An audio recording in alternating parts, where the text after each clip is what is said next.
Hi friends, welcome back to my channel. నేనైతే ఇక్కడ పుదీనా చట్నీ చేసుకుందామని పుదీనా కట్ట ఒకటి తీసుకున్నా, పచ్చిమిర్చి, ధనియాలు, చింతపండు, ఆనియన్ ఒకటి, టమాటా ఒకటి, జీలకర్ర అంతా ఆయిల్లో వాడ్చుకోవాలి ఫ్రెండ్స్.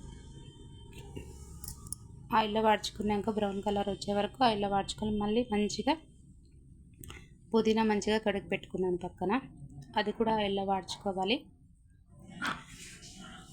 అందులో ఉండే వాటర్ అంతా ఇంగిపోవాలి ఫ్రెండ్స్. ఆయిల్ కొంచెం వేసుకొని వాడ్చుకోవాలి. ఆయిల్ అంతా ఇది అయిపోయింది, ఇంగిపోయింది ఆయిల్ అంతా. పుదీనా చట్నీకి రాగి సంగటి తర్వాత పుదీనా చట్నీ సూపర్ అంటే సూపర్ కాంబినేషన్. రైస్ కూడా బాగుంటుంది, ఇడ్లీ దోశకి. తర్వాత మిక్సీ పట్టుకోవాలి. కొంచెం కొత్తిమీర, సాల్ట్ వేసుకొని పుదీనా చట్నీ రెడీ అయిపోయింది. లాస్ట్లో ఆనియన్ వేసుకుంటే సూపర్గా ఉంటుంది. రాగి సంగటి, గోరుచిక్కుడుకాయ తాలింపు, పుదీనా చట్నీ సూపర్. లైక్ చేయండి, సబ్స్క్రైబ్ చేసుకోండి. ఎలా ఉందో కామెంట్ చేయండి. Tata, bye bye.